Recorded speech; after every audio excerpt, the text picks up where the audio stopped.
Disastrous news, in fact, today from the government. The FCC has decided that, not that interested in net neutrality. Now, that's interesting because they had made a lot of protestations in the Obama administration about how much they cared about net neutrality, and Chairman Tom Wheeler had promised left and right and all around that he would protect net neutrality at all costs. Apparently, he was lying. So let me tell you the latest. The FCC's plan would restructure the rules, great, that govern online traffic by granting internet service providers the ability to give some websites preferential treatment, i.e. faster traffic in exchange for money. Well, freedom on the internet, it was nice knowing you, because that allows the internet providers, whoever they happen to be, Comcast, Verizon, whatever, there's internet providers all across the country, to say, yeah, I'm going to go ahead and pick winners and losers. Oh, did you say something against Comcast? Oh, funny how your website slowed down to a crawl. Good luck trying to get anybody to go on your website. We're screwed. Let me give you more details. If such rules were imposed, activists fear internet service providers would make bandwidth-exhaustive websites, think Netflix and Skype, pay more for smoother delivery, which would theoretically mean higher prices for customers in turn. So there's the issue of higher prices as well. I'm a lot more concerned about the freedom of the internet and what we're allowed to say on there. But yes, for the consumers, you will be screwed in several different ways. In fact, Netflix already made a deal with Comcast to pay more for higher connections speeds because they knew this was coming down the road. Apparently, they knew it better than we did. And today, Netflix, or I think it might have been yesterday actually, Netflix announced that they will in fact be increasing prices for customers. Funny how that works, right? Now, think about this. Netflix and Skype can at least afford it. They're giant corporations. What about people who are not giant corporations, the voices of the people in a democracy? Well, we had the internet, so that was nice while it lasted. Now, any voices that those huge corporations that are internet providers want to turn down, they could just go. Huffington Post explains such pay-to-play schemes were banned under the old rules. Now, isn't that funny? Now, the old rules were under Obama, but also under George W. Bush. Now, Bush didn't love those rules, but he didn't change them. Who changed them? Is this what Obama meant by change? I'll make things worse than they were under George Bush? Now, that's certainly not the case in every category and every policy, but in the case of net neutrality, yes, today it just got worse than under Bush. So pay to play. And if you don't have money, we're going to shut you up on the internet too. Now, look at this 1-2 punch. The Supreme Court says the guys with the most amount of money can drown out everybody else's voice when it comes to politics, and they can just go ahead and buy all sorts of ads and buy politicians, etc. So your voice becomes inaudible in politics and in your own government and in our so-called democracy. Now on the internet, they say, well, if you've got a lot of money, well, we can turn up the volume. If you don't have a lot of money, we're going to turn down the volume. They're literally drowning out our voices. This is a plutocracy. It's an oligarchy. The elite rule us all.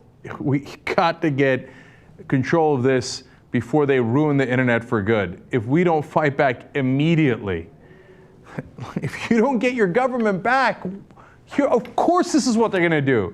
Now, some people still think, no, if I elect the right guy. Wasn't Obama the right guy? Wasn't he the guy that promised all you guys change and us change? And then what did he do? In instances like this, he made the government worse than it was before, more pro-establishment, more pro-elitist. And enjoy those words while you still can. Tomorrow I might sound like this. FCC confirmed that its proposal would offer broadband providers the ability to enter into individual negotiations with content providers. Great. So if you're a giant corporation, you get to have one of those individual negotiations. If you're not, sad day for you. Let alone if you piss off one of those internet providers or the government.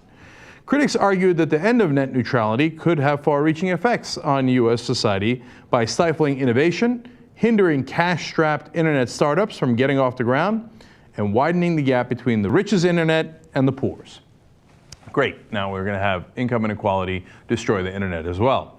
And by the way, if you're one of the big companies that have to pay more to the Comcast of the world, like Netflix, you actually probably don't mind this.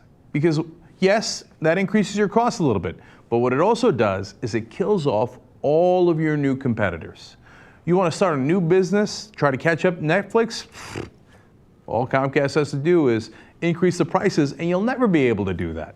So then you can't compete with the companies that are already established. And by the way, that is exactly what corporatism is. Capitalism, which I believe in, gives birth to corporatism because it gives birth to corporations. And what do corporations want to do? They want to immediately kill their parents. They hate the free market. They hate capitalism. What corporations want to do is destroy the competition. What's the easiest way to destroy the competition? Buy off the government. Just change a couple of little rules. How easy is this? Just get rid of net neutrality. Now any new competitor online, sorry, I guess you don't have millions upon millions of dollars, you don't have billions of dollars?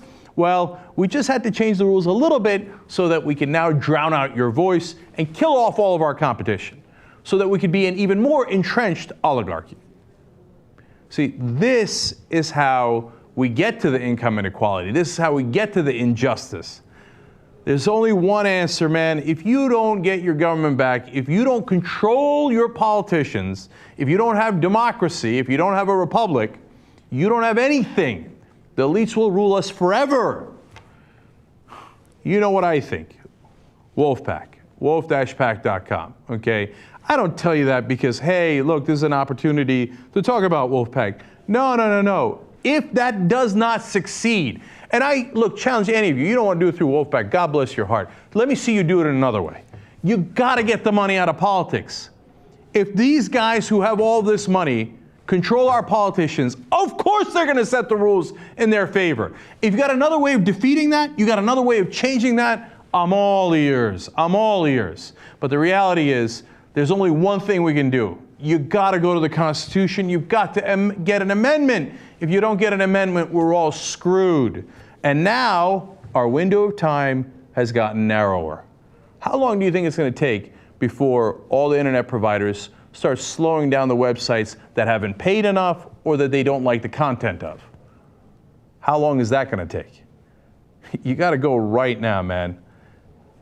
Join us at wolf-pack.com. Otherwise, don't complain later because you sat on your couch while our government slipped away from us, and now our internet slipped away from us, the one tool we had to fight back.